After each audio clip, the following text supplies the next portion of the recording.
obrigado a todos que estão aqui hoje, né? A importância de ter as pessoas perto, né, Benco? Mas também a importância da internet. A gente está aqui falando online e está gravando para uma rede de TV que a gente está montando aí, uma TV nossa que não pode fazer programa na televisão, né? Mas a verdade é o seguinte, o momento é importante, o Brasil passa por renovação, né? Eu gostei da proposta muito do PHS, gostava muito do Benco, mas a proposta é de não ter a reeleição, e a reeleição é aquela, como fala muito bem, a amiga mãe da corrupção. A gente não pode fazer o empreguismo na área pública. O Brasil está precisando muito de gente que se importe, tanto no poder legislativo do Estado de São Paulo, na questão do executivo, e também no legislativo, representando São Paulo no governo federal, que é o caso de Laércio Benco, que agora vai estar ali à frente desenvolvendo o que é de interesse para o Estado de São Paulo, interesse do orçamento do maior Estado que manda para o Brasil, com certeza, 1/3 desse orçamento que carrega, o paulista carrega muito das mazelas que o Brasil passa hoje nas costas e hoje desenvolve um trabalho ótimo aqui. E é importante a gente ter representantes no governo federal que se importem com o Estado para que a gente não fique refém também dos desmandos completos da nação. Obrigado, Lécio. Obrigado. Obrigado, Walter. Quero agradecer a presença de todos aqui, quero cumprimentar nosso Sargento Lira, esse grande mestre de cerimônias que está conduzindo aqui, grande homem, grande figura. Cumprimento a todos da plateia aqui na pessoa do meu amigo Presto, cumprimento a todos aqui também na plateia na pessoa do meu amigo e irmão Jaime Fusco, que está nos acompanhando nesse dia corrido aqui hoje. Todo mundo, uma salva de palmas para o nosso senador Mário Covas.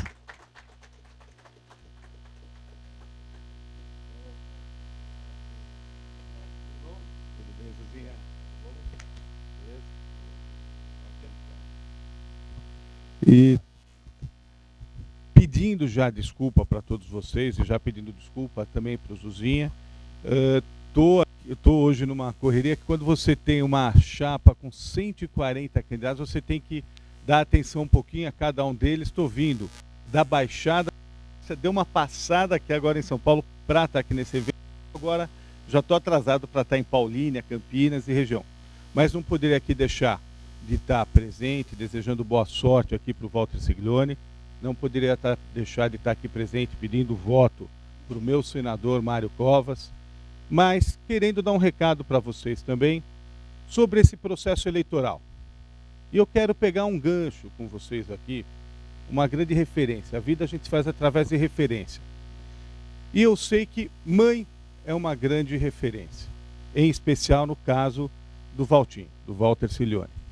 E o que nossas mães nos ensinam?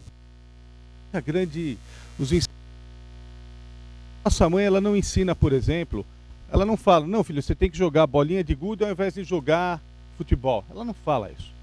As nossas mães não falam, você tem que ver Turma da Mônica e não assistir os Três Patetas. Ela não vai falar isso. A mãe ensina o que a gente não deve fazer.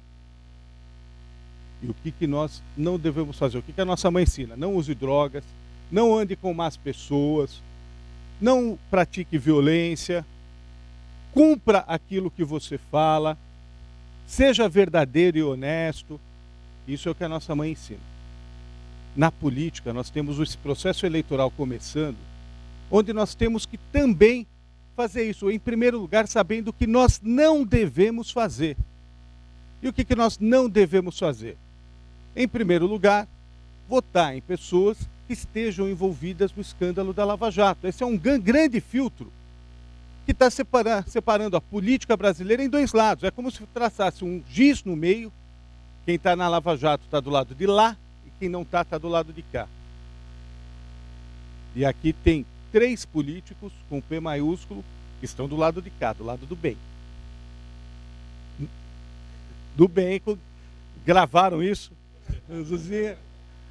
Então, gente, eu quero aqui pedir para vocês, vamos fortalecer isso, vamos fortalecer, essa é uma bandeira que ninguém é obrigado a concordar, mas eu defendo, eu sou contrário à reeleição. Tá? No máximo, uma reeleição só para cada tipo de mandato, porque você não pode, nada justifica você ter lá deputados federais no Congresso Nacional com 24, 28, 32 anos de mandato. O que uma pessoa que está lá 20, 24 anos vai fazer em 4, que não tenha feito em 24. Não dá para querer nem tentar convencer a gente. E quero pedir respeitosamente esse apoio de vocês. Fui, desde sempre, dirigente de partido político, fui do Partido Verde, fui do PHS. Em 2012 tive a honra de me eleger vereador da minha cidade, junto com o Mário Covas, que se elegeu vereador naquela mesma eleição.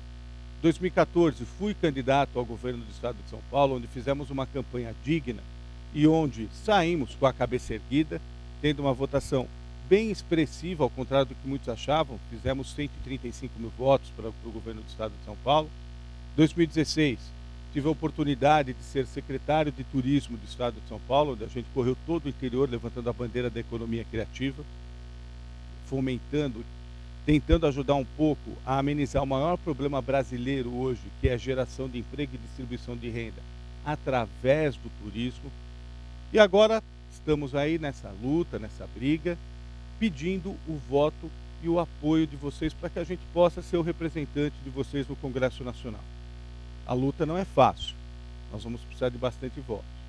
Calculo em torno de 80 mil, mas é possível, com o apoio dos amigos, aqueles que comprarem nossa ideia, aqueles que se compatibilizarem com os nossos ideais da nova política, da renovação, olhar nossa biografia. Fui presidente da CPI da Sabesp, fui presidente da CPI que investigou as torcidas organizadas, tenho muito orgulho de ter sido presidente da CPI que investigou a exploração sexual infantil no município de São Paulo, cujo material, cujo relatório é aproveitado até hoje pela polícia para prender esse pior tipo de ser humano, que é quem faz exploração sexual contra crianças.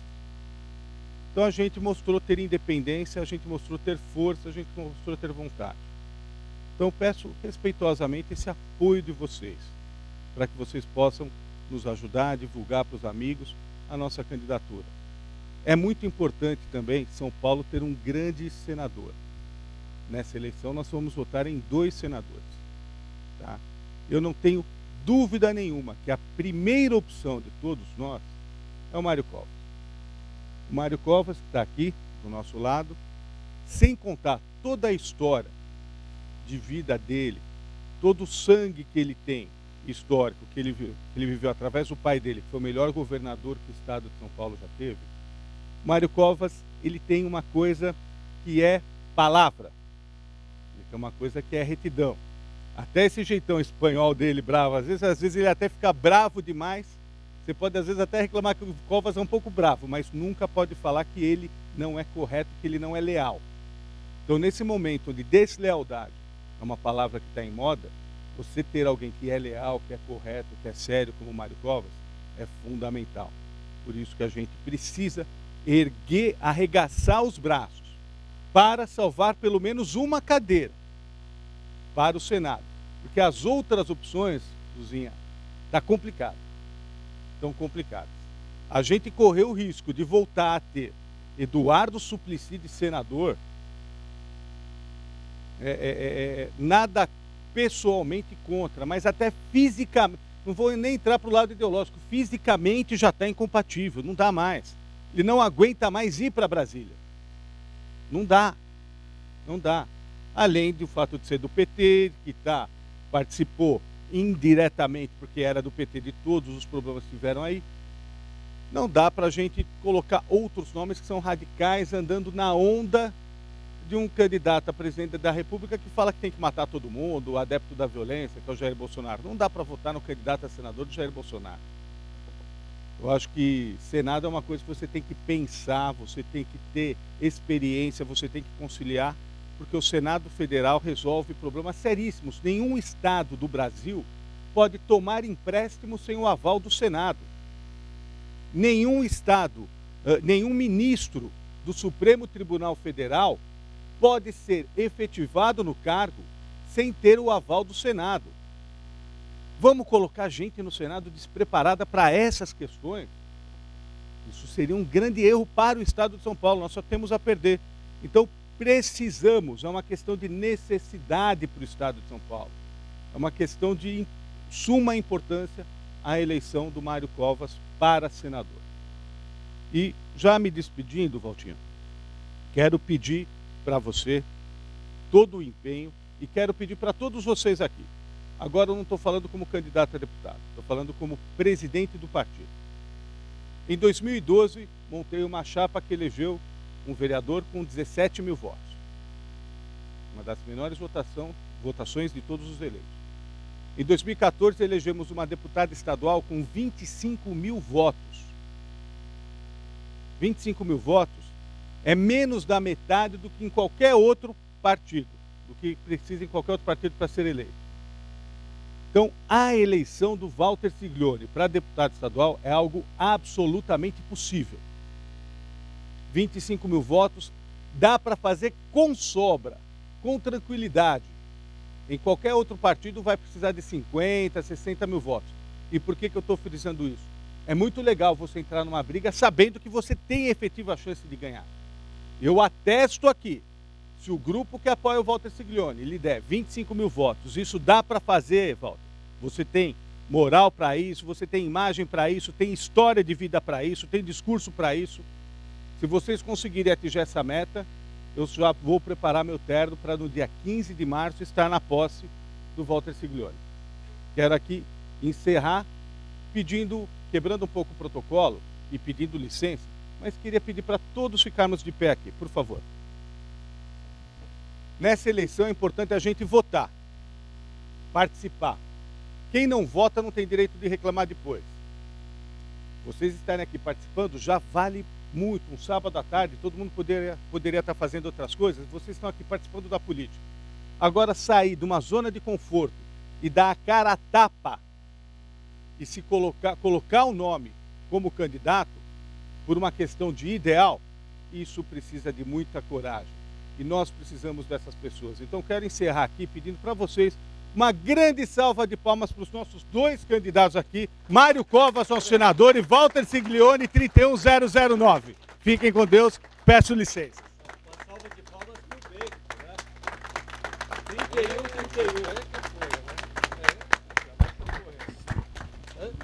Olha, antes de... tá funcionando. Antes de ir, eu queria agradecer a todos.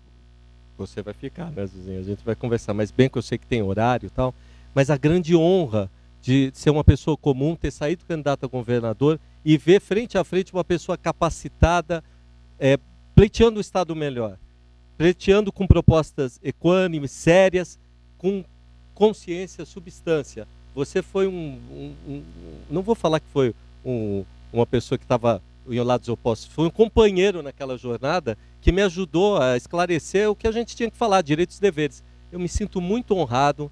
Meu pai lá em cima sabe que eu estou fazendo um esforço, e você citou mamãe que está hoje adoentadinha, mas ela pediu para estar junto nesse time e gosta muito de ti desde 2014. E o pai do nosso senador, que eu fiz entrevista com ele, nunca podia imaginar, bem, que eu ia estar um dia aqui com vocês, que para mim são lideranças sine qua non nesse nosso Brasil. Obrigado, viu, pela confiança de vocês dois. Obrigado.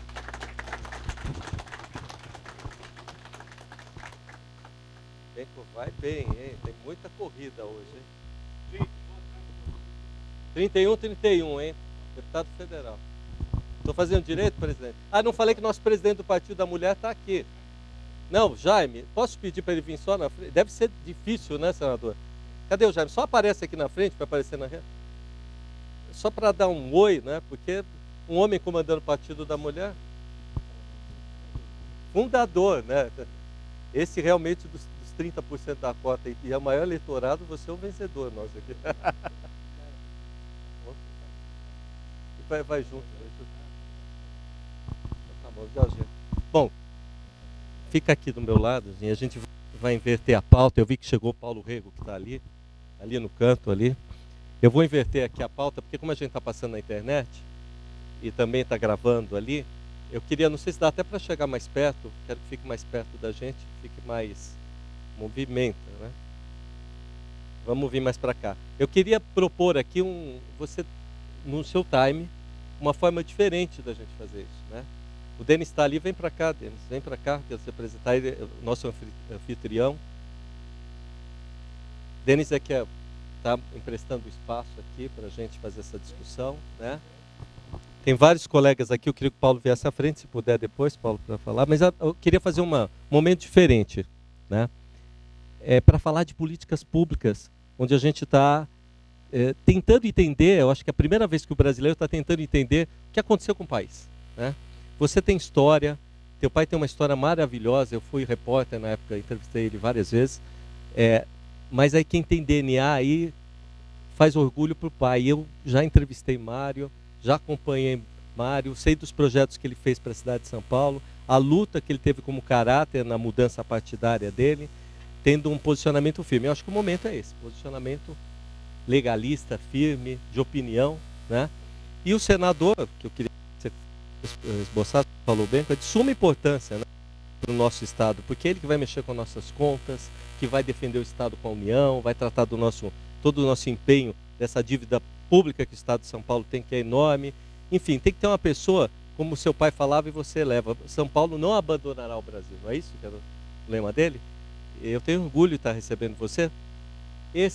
Nessa conversa nossa descontraída, eu vou provocar a plateia, né, Lira?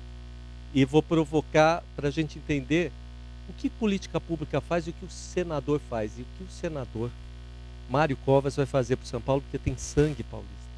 Não é isso? Tem uma história inteira. Tem muita gente que está chegando aqui e está vindo marinheiro de primeira viagem. Eu acho que a gente tem que renovar o Brasil, né? Mas tem que renovar com consciência. Tem que falar de política pública. O homem público não é um homem privado. O homem público trabalha zerando a conta. É tributo que trabalha para o cidadão. E não fica aí almejando porque o Estado vai melhorar. A gente tem que tirar ele do vermelho e entregar para o cidadão aquilo que ele precisa, dignidade, saúde, educação, segurança, enfim, tudo aquilo que a gente fala em campanha e que por vezes a gente vê e nada funciona. Então eu queria que provocar um bate-papo desse. Quem está na internet vai começar a entender o que um senador faz, qual é a proposta, né? É um momento político, a proposta de um grande candidato a Senado que a gente tem, e por que você deve se pautar em pessoas que têm conhecimento da máquina e da gestão pública. Não dá para brincar com a situação. Posso passar para você? Boa tarde, pessoal. Bem, primeiro dizer da minha alegria de estar aqui com você nesse início de campanha eleitoral, campanha extremamente curta e que só quem avalia, quando você faz uma conta de, aqui o Benco falou da quantidade de votos necessários, né? Ele falou em 80 mil votos, enfim, não sei quantos votos são necessários. No final, a necessidade é aquele um a mais do mínimo possível para você se eleger. Depende do momento, depende da eleição, depende do partido, depende de um monte de coisa. Mas por menor que seja o número, nós temos aí coisa de 50 dias para a campanha, para a eleição. Se você imaginar que você precisa de 50 mil votos só para fazer uma conta redonda, são 1000 votos por dia. Não é 1000 contatos que você tenha por dia, é 1000 conquistas por dia. É muita coisa. Portanto, ninguém consegue fazer um processo eleitoral desse dar certo se não tiver uma turma entusiasmada te levando na campanha. Senão, ela não vai ser. E por isso que o sentido de uma campanha eleitoral e de uma representação é sempre um sentido coletivo, porque ela é construída coletivamente. E aqui estão os teus amigos, estão os teus apoiadores, são as pessoas que vão te ajudar na campanha e que vão dividir um pouco a responsabilidade do teu mandato. A outra coisa super importante é que durante o seu mandato eles continuem participando, sugerindo, questionando, criticando, mas te dando a segurança de que você está fazendo uma boa representação, que você está conseguindo ser, de fato, um parlamentar digno dos votos que você vem receber. Então essa é a palavra inicial. A segunda é dizer que hoje nós vivemos um momento, de fato, de que as pessoas estão procurando alternativas. Há um sentimento muito claro de mudança, um sentimento muito claro de negar a política e os políticos, o que é perigoso. Porque eu já vivi aqui, junto com o Benco, nós vivemos como vereador e tivemos aqui na prefeitura o Haddad, que foi eleito exatamente porque ele representava o novo. Mas ele não foi um bom prefeito. Então, ser novo não significa que seja bom. É boa a mudança, mas a mudança vinda com alguma experiência. Porque isso vai lhe dar, se não a garantia, pelo menos diminui a chance de dar errado. Então, mudança, ok. É esse o sentimento popular, ok.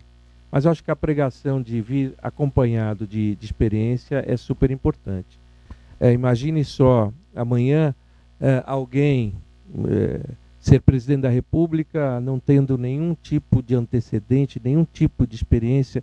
O que isso pode acontecer? Durante quanto tempo ele vai precisar para se inteirar dos problemas e da máquina pública para poder começar a funcionar um governo? Não dá. O país não pode esperar por isso. Então, vale a pena muito a pregação de que o quanto é importante o processo eleitoral, o quanto é importante você fazer boas escolhas, porque, afinal de contas, é na política que se resolve ou que se define como é que é o comportamento entre nós, né? O que a gente pode, o que a gente não pode fazer, quanto a gente paga de imposto, quanto a gente paga de tarifa, quanto a gente faz isso ou aquilo. Se você se negar, você está dando a oportunidade de alguém entrar lá e vai fazer isso, porque no final da eleição você vai ter um presidente, vai ter um governador, vai ter senadores, vai ter deputados. Se quem se nega a escolher porque não está interessado no processo, certamente será eleito aqueles que estão interessados no processo. E, às vezes, o interesse deles não é exatamente um interesse do bem. Não é possível que, numa quantidade imensa de candidatos, você não encontre alguém que possa minimamente representar. Claro que tem gente boa e gente ruim. Em todos os lugares tem gente boa e ruim. Na empresa é assim, em qualquer atividade profissional é assim. Na política também você vai ter gente boa e gente ruim. Hoje é muito fácil, pela internet você vê a vida de qualquer pessoa, é só você pesquisar. Pareceu interessante a pessoa, pesquisa lá, vê qual a história dele. E a partir do que ele fez, você pode saber se o compromisso que ele está levando para o futuro, ele tem alguma base de sustentação. Então, com base no que ele fez e no compromisso que ele tem no futuro, só falta você olhar quem está do lado dele. Porque aí, do lado dele, você pode ter a certeza de que aqueles compromissos todos podem dar certo, podem acontecer. Esse talvez seja o maior desafio da gente nessa campanha. É tirar essa exclusão e essa aversão à política para muito mais um processo de conscientização. Se hoje você olha políticos, ex-senadores, deputados, até presidente da República presos, assim como empresários, donos de grandes empresas presos, é porque hoje o mecanismo de fiscalização e de controle é muito mais eficiente do que era no passado. Não é porque tem mais corrupção hoje. Eu não creio que no passado não tivesse tanta corrupção quanto hoje. Talvez o PT tenha contribuído para isso aumentar exageradamente. Mas eu não creio que esse processo seja um processo de agora. Mas agora nós temos como aferir, temos como controlar. E se não é perfeito o processo, nós estamos caminhando para isso. Então, no meu modo de ver, nós estamos hoje vivendo um processo de depuração e o país será muito melhor amanhã do que é hoje. Por isso, se você puder fazer uma boa escolha, de uma boa representação, o tempo de melhora vai ser muito menor. É esse o desejo de todos nós. Quanto ao Senado, e aí me permita falar um pouquinho sobre isso, é assim, eu entendo que o Senado, ele perdeu um pouquinho a representação. Veja só, nós temos 3 senadores por estado. Qualquer estado, independentemente do tamanho do estado. Deputados não, nós temos deputados de acordo com o tamanho do colégio eleitoral, do tamanho da população. Ou seja, na Câmara dos Deputados você tem um determinado número ele é representante da população. E por isso que São Paulo tem mais deputados do que outros estados. Já no Senado, sendo todos os estados com o mesmo número de senadores, significa claramente que o senador ele defende o Estado. Ele não está lá para defender um determinado segmento, nem um território do Estado. Ele está lá para defender o Estado. E eu acho que ao longo do tempo isso foi se perdendo. Ele foi se perdendo por várias razões, mas exatamente uma delas é o embate político partidário, que faz com que, às vezes, o senador, numa disputa entre o interesse do Estado de São Paulo e o interesse da nação, ele acaba ficando mais aliado à nação em virtude de compromissos eleitorais ou partidários. Ou seja, se o presidente da República é do mesmo partido do senador, ele acaba se aliando muito mais ao interesse do presidente da República do que o interesse de São Paulo. A outra coisa é que os 3 senadores de São Paulo, durante o período do seu mandato, os 3 exerceram um cargo de ministro. Em épocas diferentes, mas eles exerceram. Bem, quando eles exercem esse cargo, assumem no lugar deles os suplentes. Os suplentes acabam sendo escolhidos pelos próprios candidatos no processo eleitoral. Eu estou escolhendo os meus suplentes.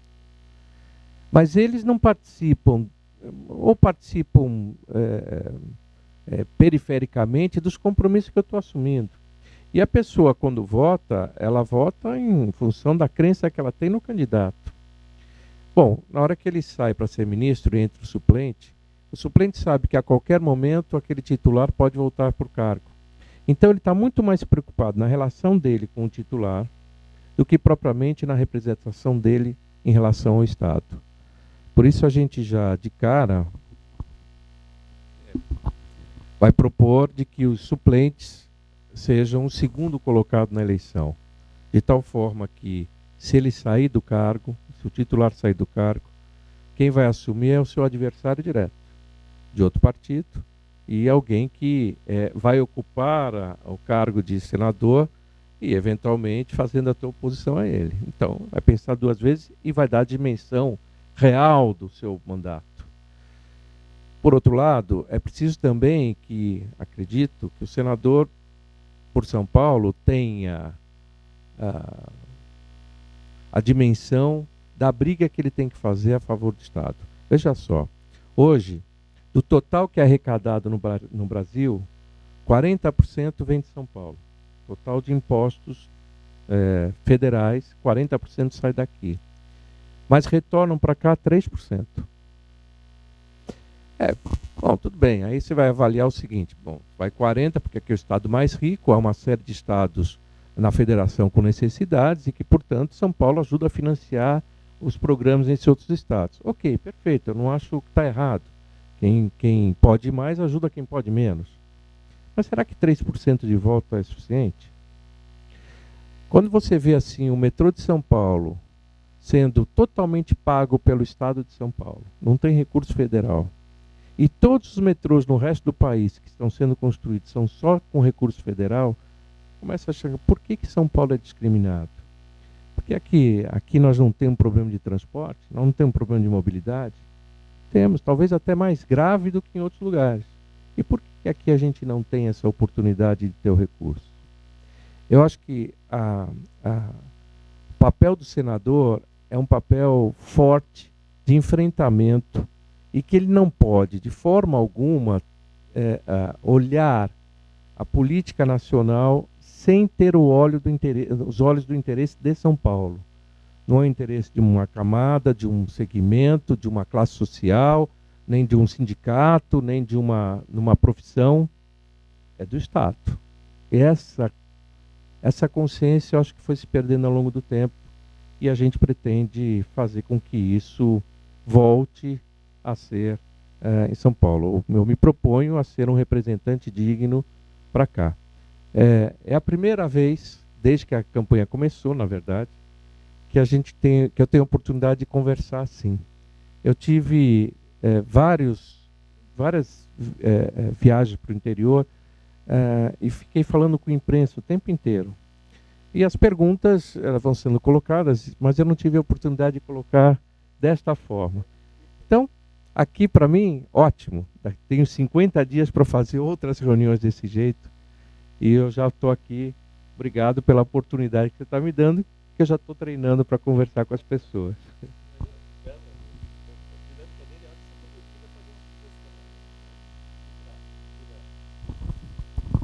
Aproveitando, né, essa oportunidade, e fazendo aqui com o meu grande sargento Lira aqui, um bate-papo entre as pessoas. Podem perguntar se vocês quiserem. Queria só provocar duas primeiro, posso? Usando... Olha, tá vendo? Agora fui perguntar, né? Eu acho, não tenho certeza absoluta que São Paulo, quando vieram da mão nesse nível de governador que a gente teve, igual a Mário Covas, que tinha empreendimento, que trabalhava a parte de educação, a parte de infraestrutura. Eu me lembro do dinamismo do seu pai, né? E me lembro em todo o anseio que tem como cidadão. Na época, meu pai, jornalista, foi quando eu comecei, o cidadão que sempre quer aquilo que ele dá em retorno de tributo, né? Quando a gente fala em tributo, fala do nosso dinheiro diário aí.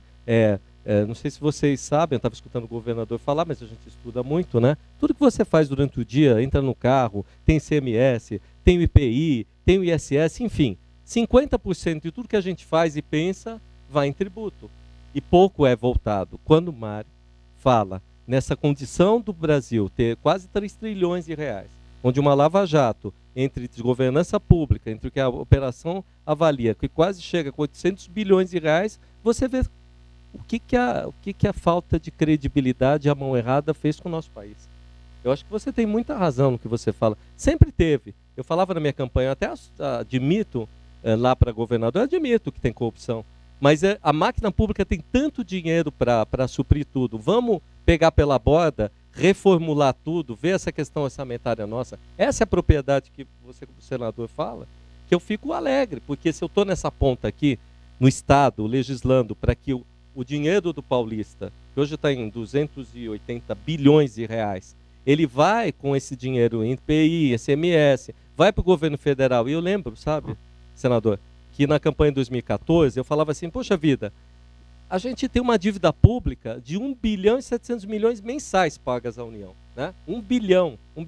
1 bilhão é orçamento de secretarias médias, e tem a cidade aqui de Mairiporã, tem 230 milhões de reais, e é o orçamento inteiro de Mairiporã, né? Então, 1 bilhão e 700 milhões de reais, você manda para o governo federal a troco de dívida que já tem que pagar. Você tem precatório, que é 450 milhões de reais, estou falando, não precisa entenderem, é o dobro do orçamento, e o governo federal dá o quê para a gente? A gente fica aqui brigando e fica passando pires na mão. Na época, Mário, eu falei assim, eu vou chegar no debate da Record e vou decretar a moratória no meu governo. O presidente do partido ficou louco comigo. Mas é porque é o seguinte, o dinheiro tem que ficar aplicando no Brasil, não, sabe, suprindo quem não está interessado em trabalhar pelo brasileiro. Uma frase do seu pai que eu lembro é que São Paulo não ia abandonar a gente, o Brasil. E a verdade é o que você falou. Nesse orçamento todo, São Paulo não tem orçamento, o Brasil já tinha ido para o espaço, não é? Você vê o Rio de Janeiro ali, está com dificuldade de pagar para policial, PM que tem aqui, 4 bilhões de reais, e São Paulo tem uma secretaria só, que é a maior secretaria da América Latina, que é a da educação, que eu tanto gosto, junto com segurança, tá, mas educação especialmente, porque é o futuro. 30 bilhões, é uma coisa de país ter, né? Então, quando você pergunta da minha plataforma, a plataforma é exatamente o que o Mário colocou, né? Que é aquela legítima com quem está aqui comigo hoje. É a cobrança do orçamento público que a gente está ali, faz votar, que os deputados estaduais recebem quando o governo do estado faz ali a lei de diretrizes e manda para eles estudarem, não é, Mário? E aí estuda a LDO, aprova e depois fica falando, o governador não faz isso, não faz aquilo. Não, o sujeito viu que tinha orçamento, viu que tinha que executar o orçamento, ou não leu, ou não prestou atenção, ou não está interessado. Então a gente precisa estar interessado em manusear de forma equânime o orçamento público, no que já tem, que é muita coisa e dá para sanar muito problema. E fazer os liames, né, as ligações, que é entre o governo estadual, federal e os municipais, porque a gente faz repasse para municipal, faz repasse para a União e não vê retorno, não tem representação. A plataforma é botar em ordem a casa. É quando o orçamento chegar, falar, seu governador, chegou o orçamento aqui, nossos colegas estão lá, vamos votar, mas por que está saindo isso aqui? Por que esse negócio está custando caro? Tem que fazer conta de português para o negócio. Senão, é o que o Mário falou. Aí fica reclamando 4 anos para frente porque não votou numa pessoa que está pensando nisso. Infelizmente, a gente não teve no Brasil tantos Mários Covas, né, que fizeram gestão mesmo. A gente tem gente interessada em reeleição, né, porque a prática é essa. Né, então, a única coisa que eu tenho que fazer é botar em ordem orçamento público e casa. Deputado estadual é diferente do que eu estava fazendo lá no passado. Ali a gente tinha caneta na mão para poder ficar fazendo que nem seu pai maravilhoso, executava, vou fazer isso já. Eu lembro de ver propaganda dele subindo ali escola. Cadê o computador daqui? Aqueles computador 3, não sei o quê, 2, não sei das quantas. Mas a gente tem que legislar. Não há possibilidade de ter quase 100 deputados estaduais, ninguém conhecer e ninguém legisla. Quer dizer, o sujeito não sabe o que é lei, não está nem aí com orçamento. E aí fica, porque ninguém fiscaliza. E você não pode cobrar e também não sabe que vai orçamento e como é que sabe que foi pago ou não. Isso não é só no Estado, isso é em todo lugar. Você deve ter muito disso e teve muito na Câmara Municipal, né? Eu não ia conseguir ser vereador, eu ia ficar brigando, porque esse homem brigou lá. Mas você tem que botar um sujeito que, no mínimo, tenha condições de discutir com o seu par, se aquilo é ou não passível, sem cuidar da questão partidária. Partido é o que menos importa no Brasil agora. O que importa é a sobrevivência nossa, do brasileiro. Está carente, não tem mais nada. E está aí, ó, um monte de gente desempregada, um monte de colega aqui com empresa que está complicado. Brasileiro não consegue comprar comida de manhã, não paga escola, não tem educação. Eu fui operado agora em hospital público, o hospital não tinha nada, e fui operado. E se não fosse a boa vontade que a gente reclama, que tem aqui até uma pessoa da Cris, que é da saúde, se não é a boa vontade de quem trabalha na polícia, na educação, na saúde, não anda. Por quê? Porque nós não prestamos atenção, que tem muito dinheiro e a gente não olha clínico, que esse dinheiro é nosso e a gente é que paga todo mundo. Então, não é isso. É isso. A minha proposta é essa, é olhar, fazer e eu estou meio partidário de ficar uma vez só, porque não é... A gente agora tem que pensar em recolocar, tem que pensar no Brasil para frente, né? Eu tenho que deixar um lugar onde a minha filha tenha educação, saúde, segurança para todos nós, porque a hora que a gente precisa do Estado e vai num hospital público, infelizmente, vai numa escola, não tem vaga, vai no hospital público, não está para ser atendido, e tudo isso custa muito, muito dinheiro. E reclama da PM, reclama da Polícia Civil, e a gente só reclama, e no fim não se habilita a fazer nada. Né? A hora tem que mudar, agora é a opção. Depois não adianta ficar chorando para a próxima eleição. Queria passar aqui e fazer essa provocação. Ouvimos aí a proposta dos dois candidatos aqui. E... Oi? Paulo Rego? Chamá-lo para fazer pergunta. Opa! Por favor, Paulo, por favor. Venha até a frente. Se apresente, fica à sua disposição. Eu sou Paulo Rego, já acompanho o Walter há alguns anos, tenho grande admiração por ele. É uma renovação na nossa esperança ter um político do porte do Walter Silioni. É uma pessoa do povo, honesta, trabalhadora. O que mais me traz admiração a ele, como disse aqui o Covas, muitas vezes o novo desperta o interesse, mas tem que haver o conhecimento também. E o Walter é um estudioso. Tudo que ele vai mexer, tudo que ele vai tratar, ele vai estudar. Durante a campanha ele foi visitar algumas empresas públicas, algumas coisas, foi convidado, e eu acho que foi o único candidato que foi efetivamente ver como funcionava, para poder falar a respeito daquilo que ele ia trabalhar. Então eu fico muito tranquilo em vê-lo como deputado estadual, justamente porque conheço a sua força de trabalho, conheço o seu interesse e sua honestidade acima de tudo. Infelizmente hoje nós vemos aí, se falou do PT, nós vemos candidatos presos, né? É uma afronta contra a nossa sociedade, e por outro lado nós temos as pessoas honestas se candidatando em prol de um Estado melhor. E por isso eu acredito nele, vim, como foi dito aqui também, no meu sábado, mas com o grande prazer, com a esperança de vê-lo eleito.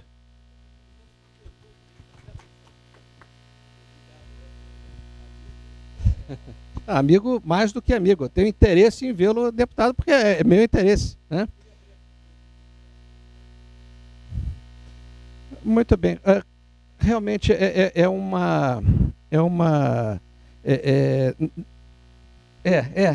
não é razoável, não é razoável essa divisão, apesar de haver as duas câmaras, a alta e a baixa, a Câmara com a representação proporcional e o Senado com 3 senadores por cada estado, não é razoável para São Paulo essa divisão. E muitas vezes acaba havendo uma desigualdade muito grande. Como o senhor pretende trazer novamente o equilíbrio de forças nessa situação? Olha, a gente tem uma proposta para fazer, mas que, como você sabe, qualquer projeto de lei é preciso que a maioria da casa aprove. Não é tão simples você promover as mudanças, mas a gente vai tentar.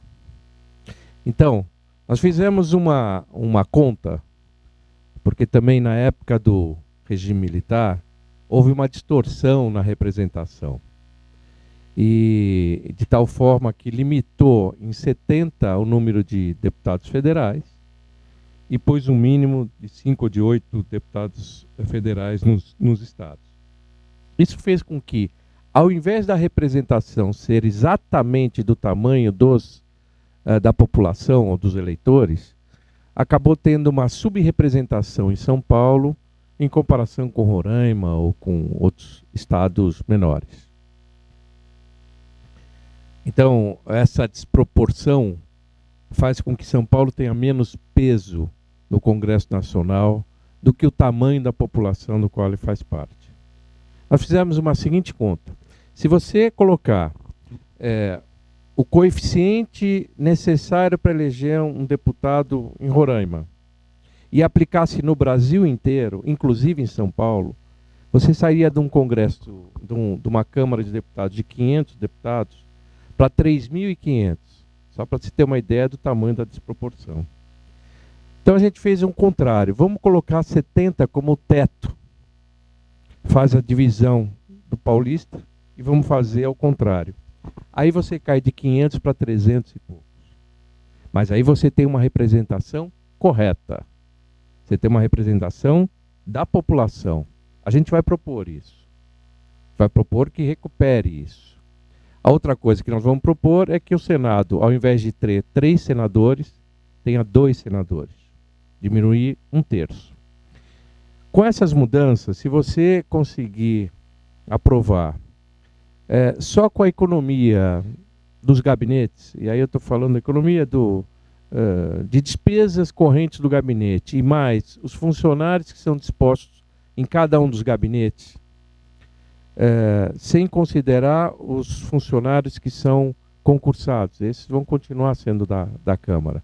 Mas aqueles que estão lá em temporários, em cargos de confiança, você pode ter uma economia nessa redução do Senado da Câmara de 1,4 bilhão por ano.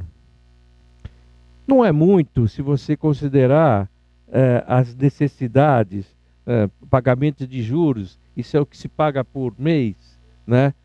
Mas é um exemplo importante de você tentar fazer, enxugar a máquina e tentar cortar na sua própria pele. É preciso você fazer também enxugamento no executivo, não tenha dúvida. Não tenha dúvida. Você tem empresas no executivo hoje que não servem para absolutamente nada, só para dar empregos para os amigos. Tem uma empresa, uma estatal, que gasta 10 milhões de reais por ano de custo para cuidar do trem-bala. O trem-bala não saiu do papel, mas está lá a empresa. Tem mais de 90 empresas que foram criadas durante o período do governo do PT. E foram criadas para você dominar a máquina. É preciso você fazer a mudança no legislativo, é preciso fazer a mudança no executivo, mas é importante também fazer uma mudança no judiciário. Hoje, o tempo de demora para uma decisão judicial, de qualquer nível, seja na área criminal ou na área civil, é tão grande que no final a justiça não faz justiça. Ela acaba cometendo injustiças. Então, você ter uma justiça mais rápida, mais dinâmica, de forma a, de fato, coibir os excessos, os erros, as práticas indevidas, é absolutamente necessário. Então, são essas mudanças todas. Isso depende, não é só de ideias, depende do seguinte: a população, ela tem que ter consciência do que você está propondo, ela tem que aprovar o que você está propondo e ajudar a pressionar os outros deputados e os outros senadores a aprovar também. Porque senão, isso não vai ser aprovado, é óbvio. Quer dizer, o sujeito fica pensando no seu destino. Vou cortar 1/3 do Senado? Bom, e aí? Quem é que vai ficar fora na próxima eleição? Será que sou eu? Ou no Congresso a mesma coisa? Então, é preciso que a população, que hoje clama por mudanças, clama por cortar privilégios, clama por, enfim, uma mudança de comportamento, que ela entenda que a mudança não é só tirar uma figura, uma pessoa e pôr outra pessoa no lugar. É preciso que você mude o sistema, é preciso que você mude os métodos, é preciso que você mude uma situação em que não está agradando a ninguém. Então, se essa proposta não é a melhor proposta de mudança, ok. Então vamos discutir outras mudanças, outras propostas. E aí a população, consciente disso, por isso a participação é fundamental, tem que participar para que as pessoas saibam quais os caminhos que estão sendo propostos e qual que é o melhor caminho a ser percorrido. Respondido aí, Paulo? Ok, vamos lá começar com as perguntas aos candidatos. Seu nome, se apresente e faça a pergunta. A última será. Boa tarde, meu nome é Adame, eu sou mais conhecido por Guedes. Eu tive a honra, sou amigo do pessoal do Siglione, tive a honra de conhecer o seu pai em 98, trabalhamos juntos. E foi muito bacana, porque eu era amigo do Paulo Kobayashi, e vinha a comitiva toda, né? O seu pai, a família, depois o Alckmin, a família, e era muito, muito bacana aquilo. E eu tive a honra de conhecê-lo, ele me chamava por Guedes, e nós falamos por diversas vezes por telefone, pessoalmente, muito bacana, sem ninguém por interlocutor. E eu tenho eu trabalho com mídias sociais para divulgação em massa, depois a gente conversa, o Siglione pode passar isso aí, é muito interessante o produto. Mas a minha pergunta é, para os dois candidatos, inclusive, né, para o Siglione e para o Covas, qual a visão de vocês sobre a privatização do sistema prisional carcerário, tanto no Estado quanto no Brasil? Porque do jeito que está, é uma coisa alarmante e preocupante, tanto no sentido de superlotação, quanto no sentido também de remuneração. Essa é a minha pergunta. Obrigado, satisfação, e vocês têm o meu voto. Walter? O senador já até... beleza. Bom, há de se entender que o sistema penitenciário, primeiro de tudo, é um custo da Secretaria de Segurança, na faixa hoje a gente gasta na faixa de quase 1 milhão por mês aí, e o próprio sujeito está cumprindo a pena, né? Independente de qualquer coisa que ele merece, a gente fez direito, né? Ele merece ali receber os dividendos dele, mas também não dá retorno em vários aspectos. Primeiro, não dá retorno para a própria vida dele, né? Não há sistema de ressocialização desse indivíduo que sai hoje e cumpre sua pena, tratada pela lei, ele é inserido na sociedade sem uma demanda a nada, né? Já vou responder a PPP, porque é bem complexo isso, mas a gente vai pontuar para até poder fazer o liame, aponta para o nosso senador. Hoje o Estado de São Paulo ele tem um sistema que, a gente saiu daqui do Carandiru, infelizmente eu tive com Rubens Aprobato Machado, poucos sabem, eu era assessor dele, inclusive depois passei tanto nervoso, fiquei surdo do ouvido direito, né? Mas o Rubens entrou ali e sempre falava, não, a gente não tem que só pensar no sistema de pena, a gente tem que ver como é que está operando o presídio. Ele entrou ali, foi difícil se culpou a PM e tal, mas a verdade é que aquilo era um monte de gente, mais de 100 pessoas, uma celinha cabia 30, enfim. Nós não temos nenhum sistema efetivo, né, de política pública para ressocialização. Aí tem dados. O Brasil hoje, com segurança, vai duplicar a população carcerária, né? Infelizmente. Isso já é um dado que até 2030 a gente está duplicando isso. O sistema de PPP, que a gente descentralizou isso e foi para os municípios, também não estavam, né, preparados para isso. Né? Não estavam preparados, nem orçamento, nem das pessoas que circundam ou visitam aquele local, na questão de segurança. A gente tem um sistema americano tentando adaptar, que é a questão da PPP, mas parceria público-privada para o Estado, em algum tempo, ela endivida o Estado. Então, ela também não é, de todo, uma alternativa. O que a gente precisa fazer isso a gente estudando a parte de segurança pública, primeiro, ressocializar essa pessoa e a família. Fazer com que ele seja produtivo. Está se reclamando muito, ele custa muito caro. Né? A esposa de um detento recebe uma média de um salário mínimo, de 1 a 2 ou 3 por pessoa, não sei qual é o limite, mas parece que até 3. Você sabe melhor, Paula, pode falar. Quantos? 1. Mas, de qualquer forma, é um custo do Estado. Por exemplo, PM já não tem isso. Né? A gente não tem um professor recebendo isso, mas ele custa. Então, a PPP ela vai servir para trabalhar essa linha. Mas ela trabalha no Estado, com verba da Federal, que também não é muito, porque isso também tem uma verba, agora da recém-criada Secretaria de Segurança, o Ministério da Segurança, não é isso que foi criado agora, com o ministro Júlio Federal, tem um empenho dessa verba, da Defesa, perdão. Mas a PPP não vai qualificar tudo, e ela também não é passível toda no Estado, porque a própria lei de diretrizes não comporta de tudo, porque a Constituição não deixa você repassar o que é do Estado para o privado. Então você vê, se você tem um certo ponto que isso não vai para frente, porque a própria lei tem que ser alterada, aí a gente tem que pensar, e a gente tem que pensar na ressocialização. Só a parceria público-privada sem trabalho da ressocialização, você bota o sujeito, aquelas famosas saidinhas. O sujeito vai para a rua, e agora a gente viu, está na mídia todo dia, 2 dias mata, rouba, você não tem condição de colocar a tornozeleira, não tem isso. Então, de novo, orçamento. E não pode passar o que é do Estado, nossa obrigação, para só o ente privado. E aí você trabalhando isso no Estado, que aí você tem que trabalhar numa esfera estadual primeiro, né, você começa a comutar com a federal. Aí eu já passo para ti para falar disso.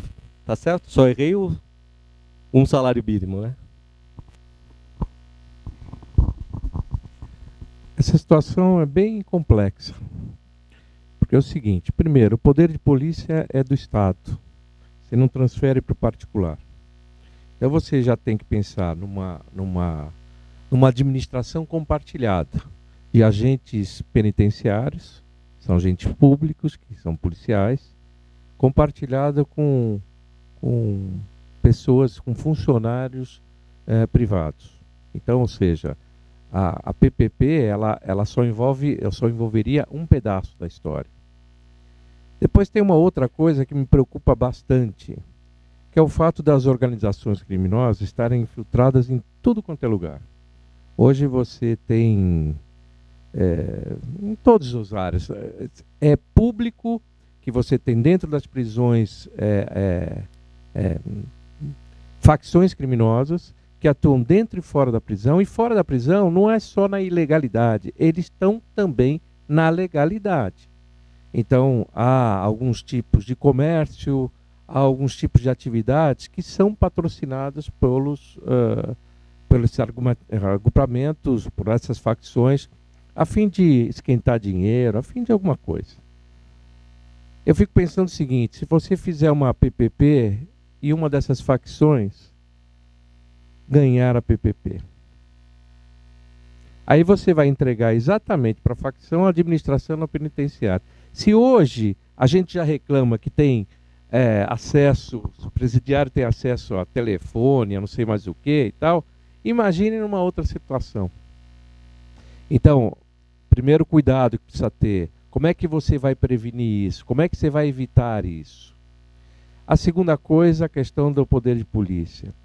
Talvez seja mais fácil, há um sistema de ressocialização, inclusive aqui em São Paulo tem uma empresa pública que eu até visitei ontem lá no Congresso de Municípios, lá esqueci o nome, e os presos fazem cadeiras, mesas, FUNAP. A quem trabalha, o preso que pode trabalhar é determinado tipo de preso de baixa periculosidade, alguém que já está, enfim, tem uma categoria que é de um criminoso mais brando, ou de uma pena menor, ou porque já cumpriu determinada pena, enfim. E ele tem a seu favor duas coisas. Primeiro que ele, aliás, três coisas. Primeiro que ele está aprendendo uma profissão, e, portanto, pode depois ser ressocializado nessa profissão. Segundo, que ele ganha algum dinheiro em função disso. Mas o terceiro, e que é o mais importante para eles, a cada 3 dias trabalhado, ele reduz um da sua pena. E eles fazem bastante material bem bacana. É bem interessante. E o próprio poder público acaba comprando esse material para servir de apoio, de mesas, cadeiras, tal, para os seus próprios departamentos. Mas é para uma determinada faixa. É para um determinado tipo de prisioneiro. Então, eu penso que a PPP, ela talvez seja até possível se você for num ambiente como esse. Não de uma forma generalizada, num ambiente mais propício a isso. E com regras muito claras para você evitar que as próprias facções tomem conta disso. Mas, de toda forma, conceitualmente, eu acho que aquilo que o Estado pode compartilhar com o particular, de tal forma a prestar um bom serviço, especialmente, tanto faz se é privado ou público, no meu modo de ver, o que interessa é que ele seja um bom serviço. Se for privado, se for público, bom serviço, e tem vários serviços públicos que são bons, ótimo, não precisa mudar. Agora, se você tiver incremento de novo dinheiro privado para fazer frente a uma necessidade que o poder público não consegue realizar a contento, eu não tenho nenhum preconceito em relação a isso. Acho que é bom, tomando os devidos cuidados. Alexandre Presto vai fazer pergunta, vamos lá. Os dois ou um só? Não, eu vou deixar aberto para os dois, né? Porque eu acho que como o Mário fez uma colocação aqui, o Estado de São Paulo, ele responde por 40%, né, do Produto Interno Bruto Nacional. Então ele emite para a federação 40% e retorna 3%. Bem, para quem não me conhece, o meu nome é Alexandre Presto, eu sou empreendedor, jornalista, gestor público e designer gráfico. Há muitos anos eu participo da vida política brasileira, trazendo a eficiência e eficácia da iniciativa privada para a gestão pública através de propostas de políticas públicas que facilitem o empreendedorismo e a livre iniciativa. Eu pude participar na equipe que compôs o programa de governo da gestão João Dória, né? E que ele saiu agora, né, como prefeito, e trabalhei especificamente com propostas no desenvolvimento de um projeto chamado Ganha Tempo, Poupa Tempo das Empresas, o qual já tinha levado para o meu amigo Mário Covas, e o Walter Ciglione sabe bem deste programa, que ele unia as 3 esferas de poder, a municipal, estadual e federal, para facilitar a abertura das empresas em 7 dias. Esse programa ele foi colocado em prática com o nome de Empreenda Fácil na Prefeitura Regional da Penha. O projeto inicial ele era feito para ser colocado nas 32 prefeituras regionais. Mas o desenvolvimento desse projeto se deu pela minha vivência no Conselho da Associação Comercial de São Paulo e vendo a dificuldade que nós, como cidadãos brasileiros, trabalhadores e extremamente criativos, temos para abrir uma empresa e cumprir com o papel social que é exatamente executar o tripé econômico universal: produção de riquezas, geração de empregos e pagamento de tributos. Porque as políticas públicas, elas tolhem esta livre iniciativa, elas tolhem o empreendedorismo. E é nesse sentido que eu deixo a pergunta para vocês dois. Walter, você que na Assembleia Legislativa do Estado, como uma política de se facilitar essa geração de emprego, e para o Mário, estando no Senado, lutando pelo Estado de São Paulo, por uma política geral a nível nacional. O Mário, inclusive, foi vereador, agora pode até com mais veemência falar. Mas eu falava na campanha de 2014, o Paulo até está aqui para falar, mas eu me lembro que estava dando uma reportagem, demora às vezes 6 meses para abrir uma empresa. Eu vi um grande empreendedor que queria vir de fora do país, falou, não aguento mais, tanta coisa para abrir, era português, ele fazia fotovoltaica, sabe? Então, candidato, eu não sei o que eu faço, eu 6 meses de empresa aqui, corre para cá, corre para lá, não consigo abrir minha empresa. Isso é um fator, assim, essa parte documental.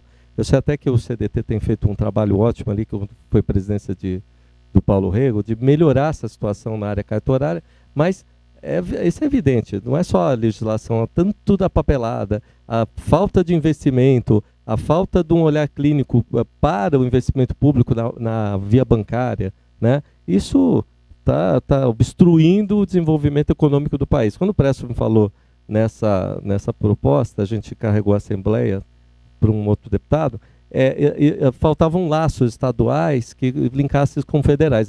Então, assim, a gente tem uma situação, às vezes, nessa área muito complicada que tem que ser reavaliada.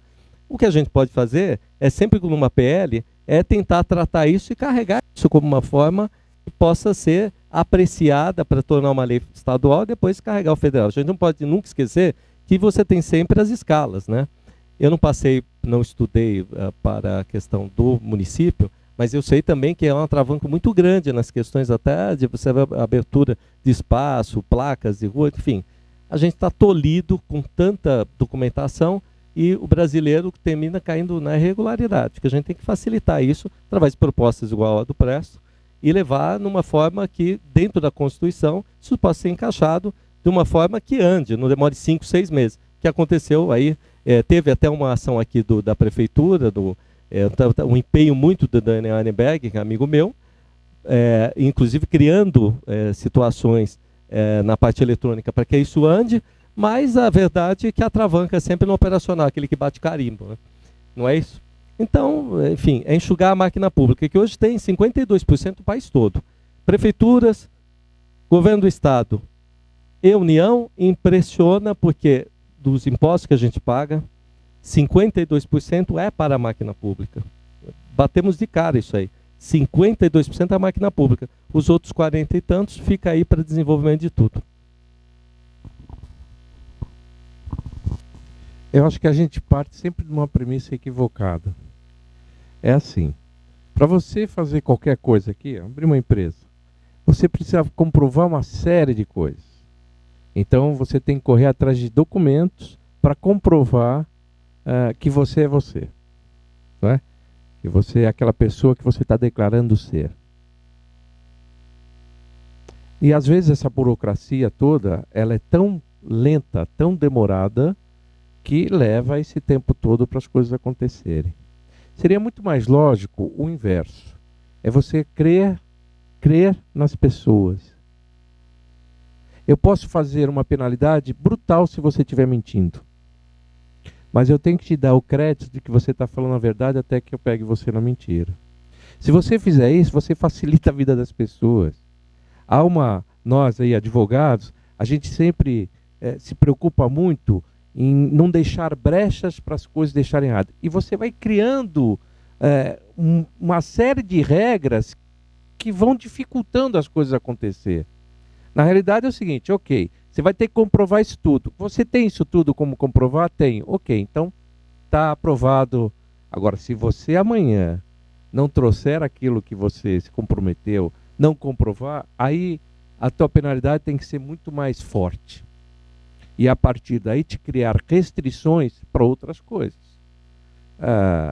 Você vai lá nos Estados Unidos, quando você entra no país, você assina pega um papelzinho e declara. Faz uma declaração e entrega. Se por acaso você for chamado e uma das coisas que você falou não é sim ou vice-versa, a partir daquele momento ele não acredita mais em nada em você. Você passou a ser uma pessoa sem credibilidade e, portanto, já não é bem vista e já há uma certa... enfim, você pode até ser deportado a partir daí. Então, acho que é um pouco por aí, a gente tentar mudar um pouco esse conceito, acreditar mais nas pessoas. Aquela história de você deixar o produto ali, a pessoa pega, leva o que ele precisa e paga, e sem ninguém olhando. Tem exemplos no mundo aqui. Quando a gente fala isso aqui, se fizer isso aqui no Brasil, imagina, vai sumir o produto e não vai ter dinheiro nenhum, ou vai sumir o produto e o dinheiro, né? Será que é assim? Será que é assim? Será que a gente não está com uma prevenção muito grande? Será que não vale a pena a gente começar a tentar mudar essa história? E para mudar essa história, é preciso alterar as regras. Bem, pode até não dar certo, mas eu acho que você vai ganhar um tempo muito grande. Não é isso? E desburocratizar um sistema que não é só na abertura de firma, é para uma série de outras coisas. E hoje em dia, não há empresa que não tenha que ter um sistema contábil, uma empresa razoável de tamanho, que não tenha que ter uma equipe de contábil para fazer os pagamentos daquilo que é obrigação diários, até porque, se você bobear, o sujeito vai sonegar porque sequer tem conhecimento do que tem que fazer. Tal a quantidade de impostos, de regras, de datas, de vencimentos, enfim, códigos e não sei mais o que. É preciso enxugar, simplificar essas coisas todas, né? Bom, é isso. O próximo fazer a pergunta, vamos lá. O amigo aqui, vamos lá. O Denso também, né? Pode ser.